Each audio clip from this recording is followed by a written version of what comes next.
Hello, my name is Yolanda Romo, and I will be covering the topic of social media and health. What is social media?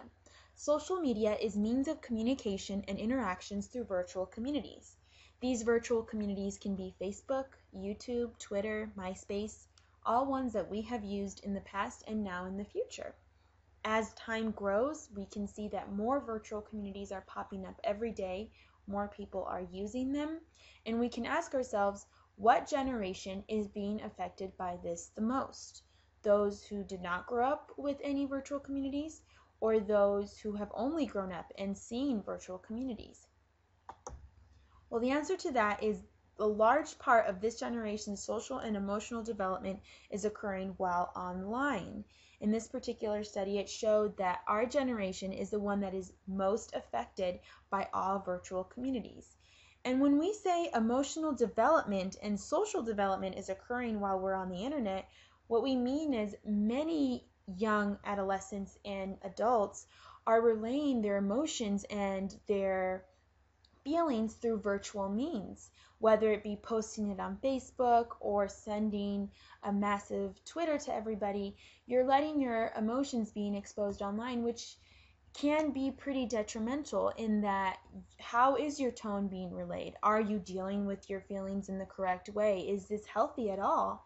We can ask ourselves that questions, and we can even see it on our own Facebook accounts. If you have a Facebook, if you have a Twitter, how do people sound? Can that be taken out of the wrong context?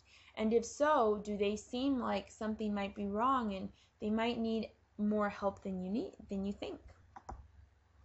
We also know that social media does bring about a lot of positive effects in our life. One of the biggest ones is awareness. A lot of public health amenities are using social media in order to help people, for example, quit smoking. One research study that I was able to find was where a web-based cessation program was being offered to a whole community at once of smokers, and half of them, and there was about 300 that participated in this study, quit smoking. This online access 24 hours a day of knowledge, of mentors, of those who were consistently blogging on how well they were doing with the program and how this helped them gain this sort of social group online that helped them move forward to quit smoking. So of course that has a lot of effects on their health. That helped them, um, to stop the chronic diseases that were going to form because of smoking. And then the next ones are communication, profit, and networking. We know that with small businesses, social media is one of the biggest ways that they gain their profit, how they gain their networking.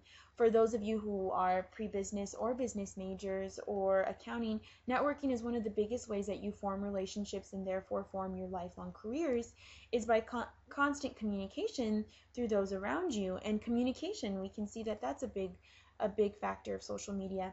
And then we have companionship. We do live in a world where companionship is found through social medias, whether it be an online website for dating singles or for those who are looking for strictly platonic relationships through Facebook.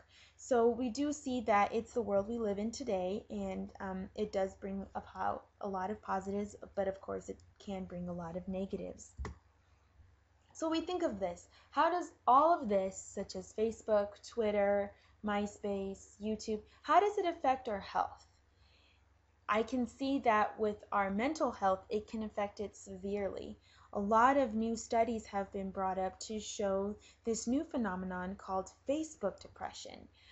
Within the study that I found this on, it talked about how a lot of our teens are suffering from Facebook depression. It develops when you spend a great deal of time on this social media of Facebook.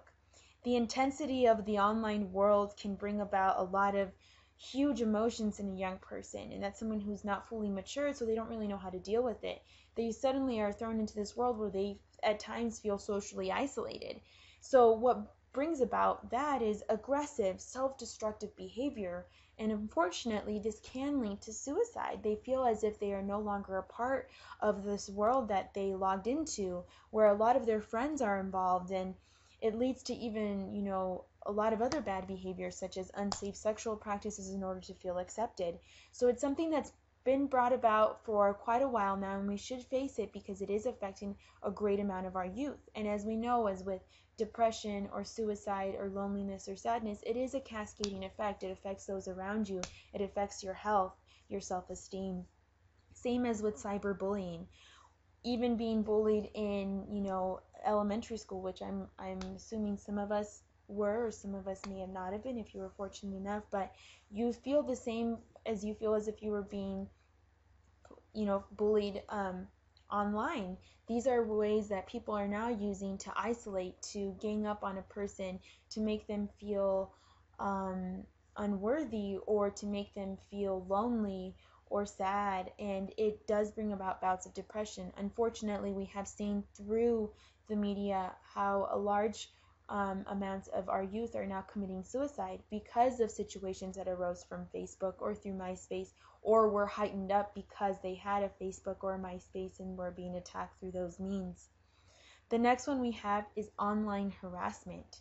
You can see from the picture above and the picture below, it's of someone arguing, it's of someone being angry. We've seen this, I'm sure all of us, if we have a Facebook, where tensions rise and arguments are being, exploded on your web page, and it's very detrimental to relationships as well as to you trying to vent or escape from the troubles of schoolwork and suddenly find yourself in the middle of this horrible argument between friends or family members. And that could be very detrimental to one's health.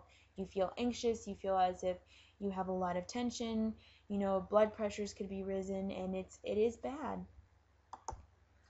What impact does this have on our brain? This is one of the biggest studies that are being done right now. Neuroscientist Dr. Joe Dispenza argues that the repetitiveness of checking your Facebook or checking your MySpace account or whatever account that you may be logging into, of seeing pictures posted, of seeing Facebook statuses updated, does it have effect on people? And yes, he says it does. He says that while repetitiveness can be helpful and calming to someone, you prioritize it. You prioritize checking your Facebook as something that you need to do even before you check your email, or even before you check, let's say, like your web canvas.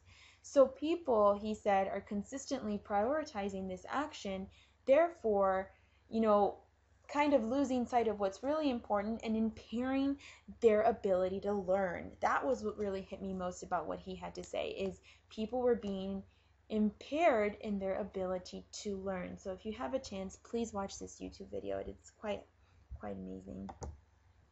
The research study that I was able to find information on was one that was done in Ohio State University. It was done under the College of Social Work. What they were able to gather were about 1,038 comments made from about 13 to 24-year-olds.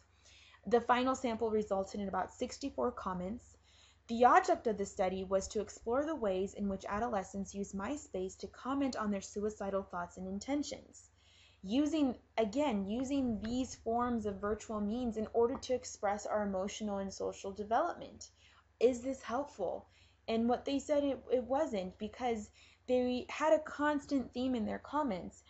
Their relationships had a lot of mental health abuse. They themselves suffered from mental health issues. They suffered from substance abuse issues. They suffered from hopelessness, depression, feelings of loneliness, and of course, they talked about the methods of how they were going to commit suicide.